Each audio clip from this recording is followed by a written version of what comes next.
Bayangkan seekor semut kecil yang hidup di sebuah sarang di Sumatera.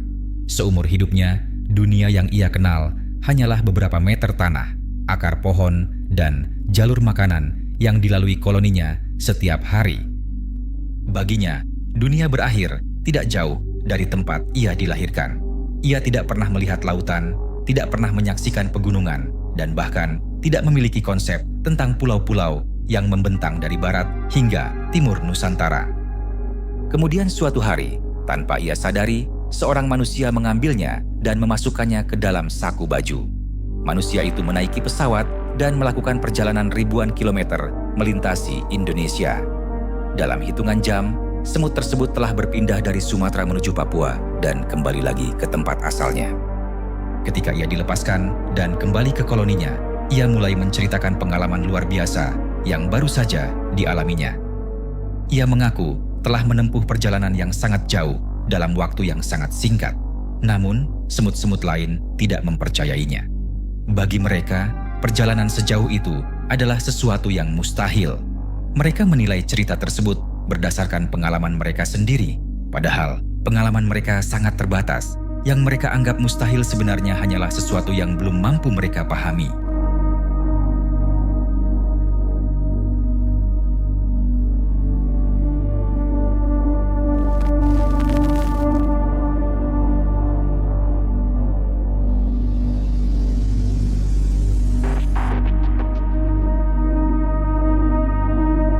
Lebih dari 14 abad yang lalu, situasi yang hampir serupa terjadi di Jazirah Arab. Pada saat itu, Nabi Muhammad sedang menghadapi masa yang sangat berat dalam hidupnya. Tahun tersebut dikenal dalam sejarah Islam sebagai Am al-Huzn atau Tahun Kesedihan. Dalam rentang waktu yang tidak lama, beliau kehilangan dua sosok yang selama ini menjadi pendukung terkuat dakwahnya, yaitu istrinya Khadijah binti Khuwailid dan pamannya Abu Thalib. Tekanan dari kaum Quraisy semakin keras, penolakan semakin besar, dan jalan dakwah terasa semakin berat. Di tengah kondisi itulah terjadi sebuah peristiwa yang kemudian menjadi salah satu mukjizat terbesar dalam Islam, yaitu Isra dan Mi'raj. Dasar utama peristiwa Isra terdapat dalam Al-Quran Surah Al-Isra ayat pertama. Subhanalladzi asra bi'abdihi laylan minal masjidil haram ilal masjidil aqsa alladzi barakna hawlahu linuriyahu min ayatina innahu huwas sami'ul basir. Maha suci Allah yang telah memperjalankan hambanya pada suatu malam dari Masjidil Haram ke Masjidil Aqsa yang telah kami berkahi sekelilingnya agar kami perlihatkan kepadanya sebagian tanda-tanda kebesaran kami. Sesungguhnya Dia adalah Maha mendengar lagi Maha mengetahui. Ayat ini menjadi fondasi utama keyakinan umat Islam mengenai perjalanan malam Nabi Muhammad. Menariknya, ayat tersebut tidak menggambarkan perjalanan yang berlangsung berhari-hari atau berbulan-bulan. Justru disebutkan bahwa perjalanan itu terjadi pada suatu malam.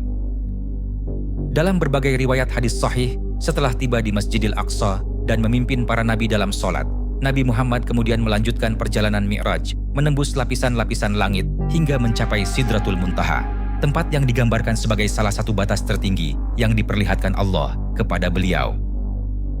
Menurut riwayat yang terdapat dalam Sahih Al-Bukhari dan Sahih Muslim, dalam perjalanan tersebut, Nabi Muhammad bertemu dengan sejumlah nabi terdahulu seperti Nabi Adam, Nabi Isa, Nabi Musa, dan Nabi Ibrahim. Pada peristiwa inilah pula kewajiban sholat 5 waktu ditetapkan bagi umat Islam. Namun, yang menjadi perhatian banyak orang sejak masa itu hingga sekarang bukan hanya isi perjalanan tersebut, melainkan juga persoalan waktunya. Bagaimana mungkin perjalanan yang begitu luar biasa dapat terjadi hanya dalam satu malam?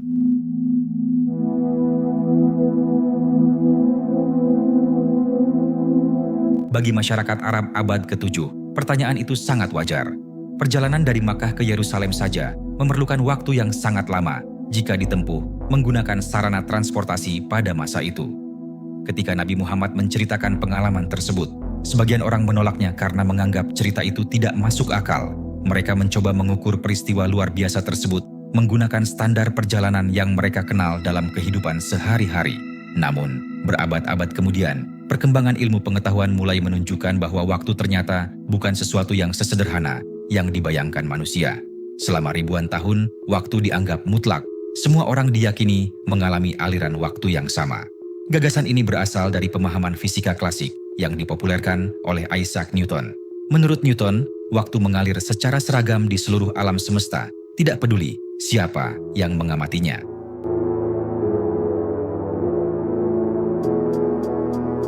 Pandangan ini bertahan hingga awal abad ke-20 ketika seorang fisikawan bernama Albert Einstein memperkenalkan Theory of Relativity.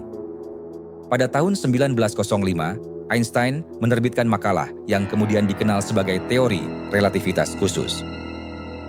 Salah satu kesimpulan paling mengejutkan dari teori tersebut adalah bahwa waktu tidak berjalan sama bagi semua pengamat. Waktu dapat melambat bagi objek yang bergerak sangat cepat mendekati kecepatan cahaya. Kemudian, pada tahun 1915, Einstein mengembangkan teori relativitas umum. Dalam teori ini, gravitasi tidak lagi dipandang sebagai gaya biasa, melainkan sebagai kelengkungan ruang waktu itu sendiri. Semakin kuat gravitasi, semakin lambat waktu berjalan. Konsep ini dikenal sebagai gravitational time dilation atau dilatasi waktu gravitasi. Gagasan Einstein yang pada awalnya terdengar aneh, ternyata telah dibuktikan melalui berbagai eksperimen. Pada tahun 1971, fisikawan Joseph Havele dan Richard Keating menerbangkan jam atom ke seluruh dunia menggunakan pesawat terbang. Ketika dibandingkan dengan jam atom yang tetap berada di bumi, ditemukan adanya perbedaan waktu yang sesuai dengan prediksi relativitas. Meskipun perbedaannya sangat kecil, eksperimen tersebut menunjukkan bahwa waktu memang tidak mutlak. Saat ini, bahkan teknologi yang kita gunakan setiap hari bergantung pada pemahaman tersebut. Satelit dalam sistem Global Positioning System harus memperhitungkan efek relativitas. Jika koreksi relativitas diabaikan, kesalahan posisi dapat bertambah beberapa kilometer setiap harinya. Dengan kata lain, relativitas waktu bukan lagi sekadar teori, tetapi bagian dari teknologi modern yang bekerja di sekitar kita.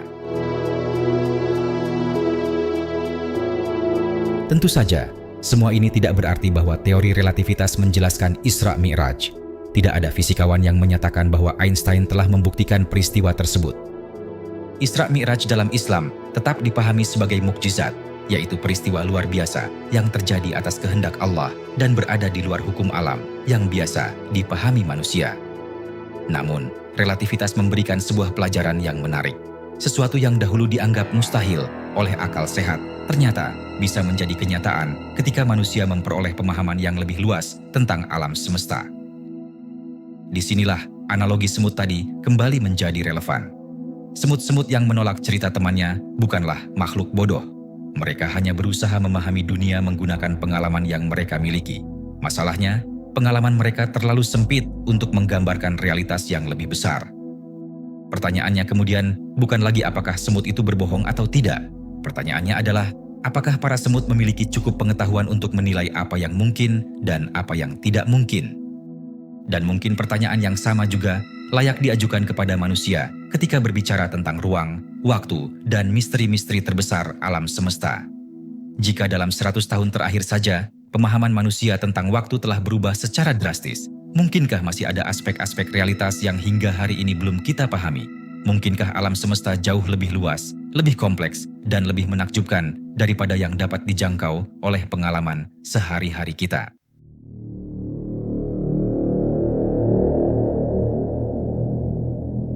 Namun pembahasan tentang waktu tidak berhenti pada teori Einstein.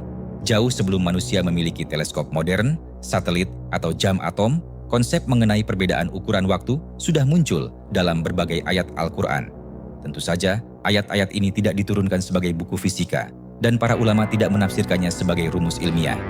Akan tetapi, ketika manusia modern membacanya kembali, banyak yang merasa tertarik karena ayat-ayat tersebut menunjukkan bahwa waktu tidak selalu dipandang dari satu sudut pandang yang sama.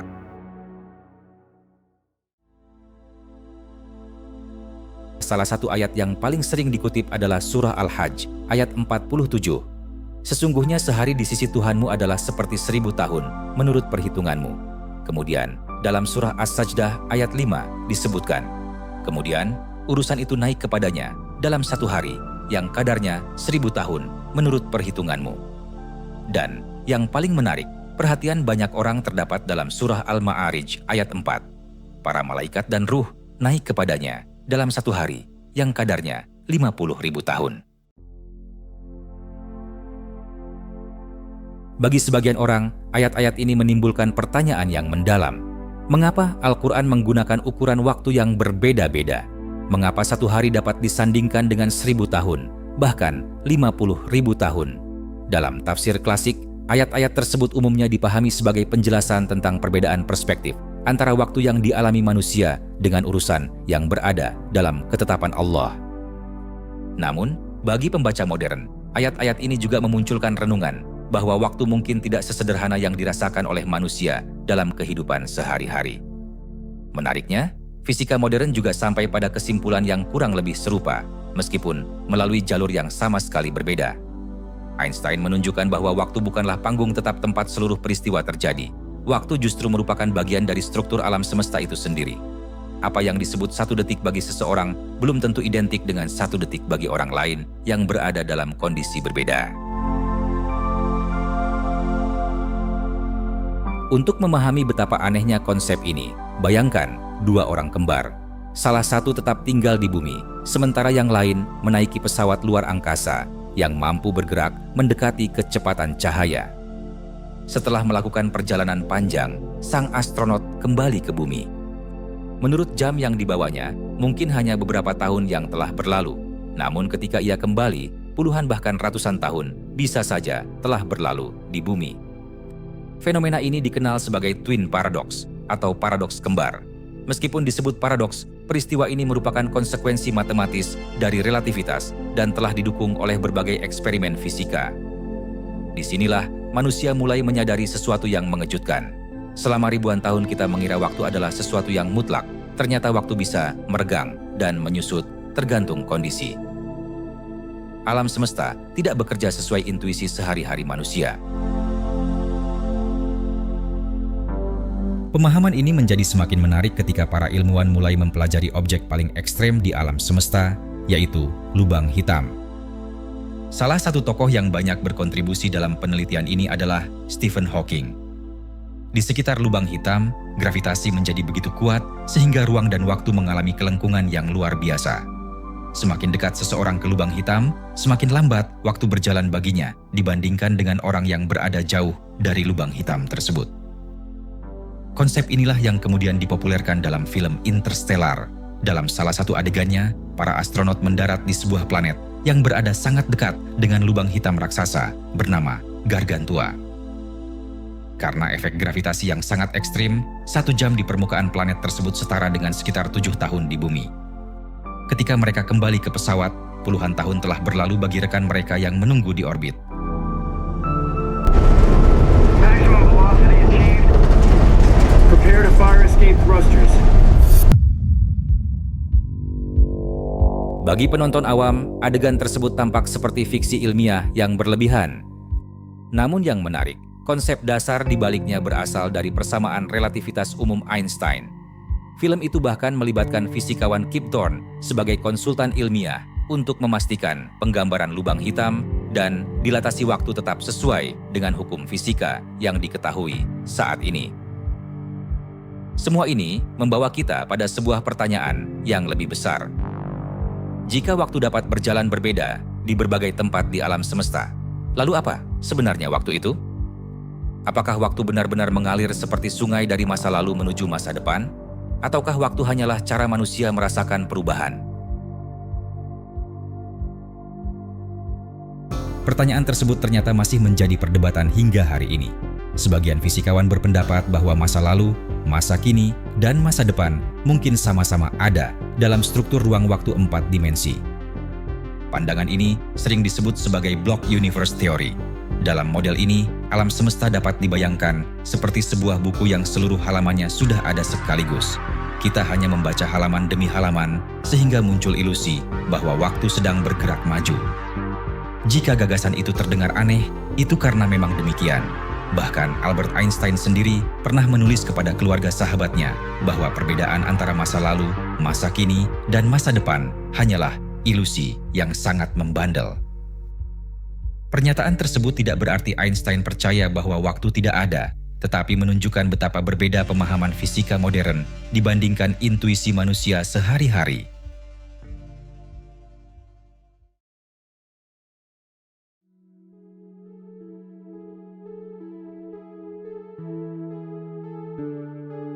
Di titik inilah kisah Isra Mi'raj menjadi menarik untuk direnungkan, bukan sebagai eksperimen fisika, melainkan sebagai pengingat tentang keterbatasan manusia dalam memahami realitas.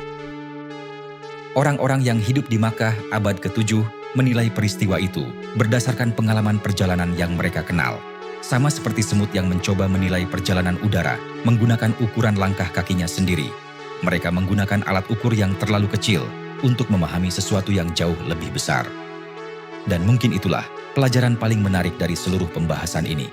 Sepanjang sejarah, manusia berkali-kali menganggap sesuatu mustahil hanya karena belum memahami mekanismenya. Terbang dianggap mustahil sampai manusia menciptakan pesawat.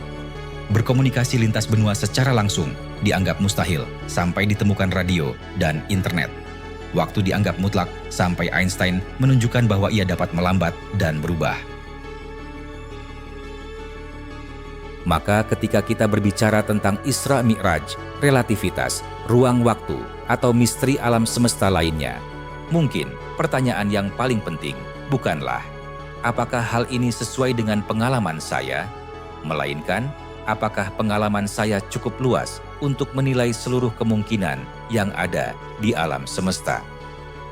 Karena bisa jadi, sebagaimana semut yang tidak mampu membayangkan pesawat terbang, manusia pun masih berada pada tahap awal dalam memahami hakikat ruang, waktu, dan realitas yang sesungguhnya.